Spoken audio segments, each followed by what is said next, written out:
નમસ્કાર. શું ક્યારે એવું બન્યું છે કે આખી રાત આરામથી સૂતા હોઈએ પણ સવારે ઉઠીએ ત્યારે શરીર સાવ તૂટતું હોય, જાણે જરા પણ એનર્જી જ ન હોય? જો જવાબ હા હોય તો તમે એકલા નથી. આ વિશ્લેષણમાં આપણે એ જ સમજવાના છીએ કે આ સતત થાક પાછળનું કારણ શું છે અને તેને જડમૂળથી કેવી રીતે દૂર કરી શકાય. આ વાત તો સાવ સાચી લાગે છે ને, ખાસ કરીને જે લોકો પ્રોફેશનલ લાઈફમાં વ્યસ્ત છે, માતા પિતા છે કે પછી સ્ટુડન્ટ્સ છે.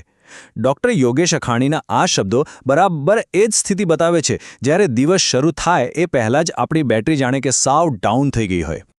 તો ચાલો આના મૂળ સુધી જઈએ. ડૉક્ટર યોગેશ અખાણી સમજાવે છે કે આ ખાલી ઊંઘની કમી નથી, આ તો આપણા શરીરની અંદર એક ઊંડું અસંતુલન છે. આપણા લિવર, સ્વાદુપિંડ જેવા અંગોને આરામ જ નથી મળતો, એ સતત કામ કર્યા કરે છે અને આ કારણે શરીરનું જે કુદરતી બેલેન્સ છે, જેને હોમિયોસ્ટેસિસ કહેવાય, એ ખોરવાઈ ગયું છે. તો પછી આને સુધારવું કઈ રીતે? આખા વિશ્લેષણમાં આપણે એનર્જી પાછી મેળવવા માટે 4 મુખ્ય સ્તંભો પર ફોકસ કરીશું. પહેલું છે આપણા બળતણ એટલે કે ખાવાનો સમય. બીજું આપણી બોડી ક્લોકને સિંક કરવી. ત્રીજું આપણા આંતરડાનું સ્વાસ્થ્ય. અને ચોથું આપણી એનર્જી જ્યાં ત્યાં વેડફાય છે એ લીકેજને બંધ કરવું. જો આપણી આજની લાઈફસ્ટાઈલ જ એવી છે, સતત કામ, સ્ટ્રેસ અને ઉપરથી ગમે તેવું ખાનપાન, આ બધું આપણા અંગો પર જબરદસ્ત બોજ નાખે છે અને એટલે જ આપણામાંથી મોટાભાગના લોકો ઊર્જાની કમી અનુભવી રહ્યા છે. આને આપણે આધુનિક ઊર્જા સંકટ કહી શકીએ. તો ચાલો શરૂઆત કરીએ પહેલા અને સૌથી અગત્યના સ્તંભથી. એ છે આપણું ભોજન, એટલે કે આપણા શરીરનું ફ્યુઅલ. આપણે ક્યારે ખાઈએ છીએ અને શું ખાઈએ છીએ એ આપણી એનર્જી માટે પાયાનું કામ કરે છે.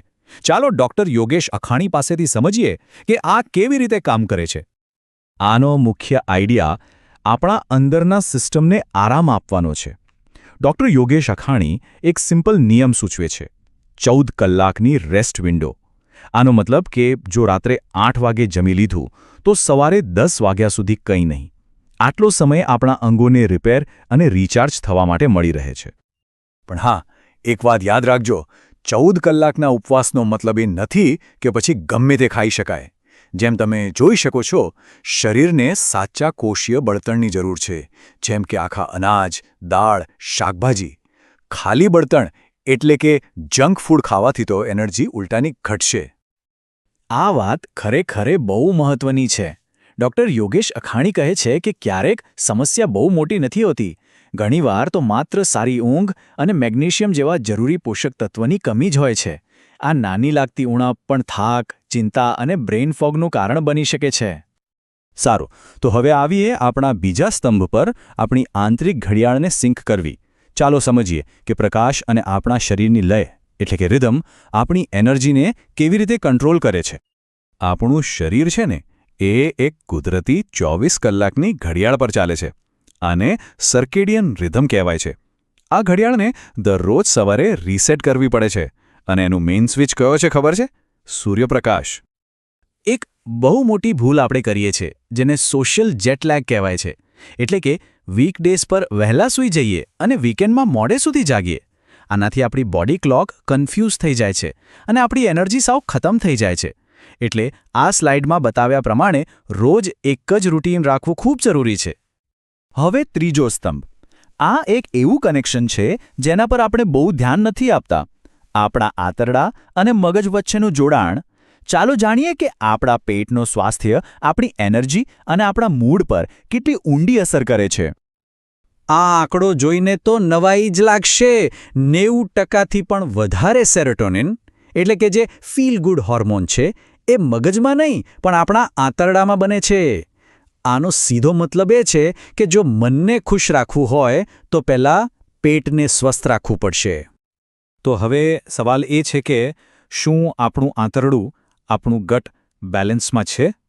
ચાલો એના કેટલાક સામાન્ય સંકેતો પર એક નજર નાખીએ જેથી આપણને ખ્યાલ આવે.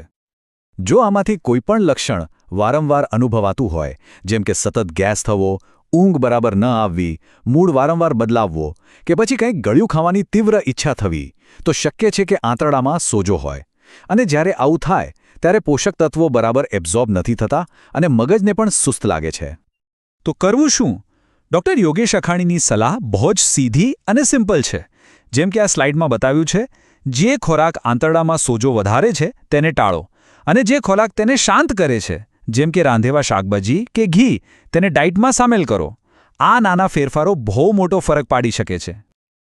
અને હવે આપણો છેલ્લો ચોથો સ્તંભ લીકેજ બંધ કરો.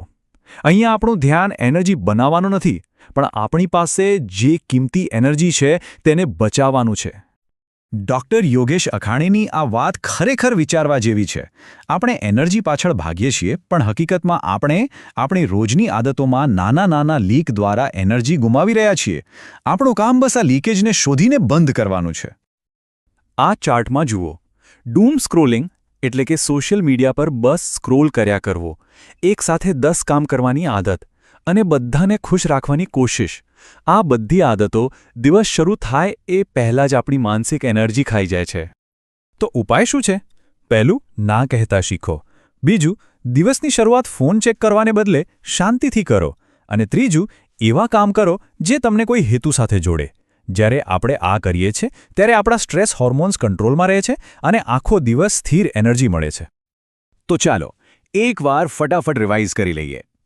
આપણી એનર્જીની બેટરીને ફૂલ ચાર્જ કરવા માટે આ 4 ચાવીઓ છે: યોગ્ય સમય, યોગ્ય બળતણ, સિંક થયેલી બોડી ક્લોક, હેલ્ધી આંતરડું અને આપણી એનર્જીનું સંરક્ષણ. આ ચારે એકસાથે કામ કરે છે. અને આ બધું કરવું કેવી રીતે? ડૉક્ટર યોગેશ અખાણી એક સરસ આઈડિયા આપે છે. આપણે આપણા પોતાના હેલ્થ ડિટેક્ટિવ બનીએ. એક નાની ડાયરી રાખો. રોજ નોટ કરો કે આજે એનર્જી કેવી હતી. શું ખાવાથી સારું લાગ્યું? શું કરવાથી થાક લાગ્યો? આનાથી આપણને આપણા શરીરને સમજવામાં મદદ મળશે અને કંટ્રોલ પાછો આપણા હાથમાં આવશે. અને હા, એક બહુ જ મહત્વની વાત. જો આ બધા ઉપાયો કર્યા પછી પણ સતત થાક રહેતો હોય તો એને અવગણશો નહીં. કદાચ કોઈ ઊંડું કારણ હોઈ શકે, જેમ કે થાઇરોઇડ, હોર્મોનલ ઇમ્બેલેન્સ કે પછી કોઈ વિટામિનની ઉણપ. એના માટે ડૉક્ટરની સલાહ લેવી ખૂબ જરૂરી છે. છેવટે આ બધું એક શક્તિશાળી સવાલ પર આવીને અટકે છે. હવે જ્યારે એનર્જી બનાવવાનો રસ્તો સ્પષ્ટ છે, તો એ ભરપૂર એનર્જીનો ઉપયોગ શેના માટે કરશો? કારણ કે જ્યારે એનર્જી હોય છે ત્યારે શક્યતાઓ અનંત હોય છે. આજના આ વિશ્લેષણમાં જોડાવા બદલ આપનો ખૂબ ખૂબ આભાર. જો તમને આ માહિતી કામની લાગી હોય તો આવા જ બીજા વિશ્લેષણ માટે અમારી ચેનલને સબસ્ક્રાઇબ કરવાનું ભૂલશો નહીં. ફરી મળીશું.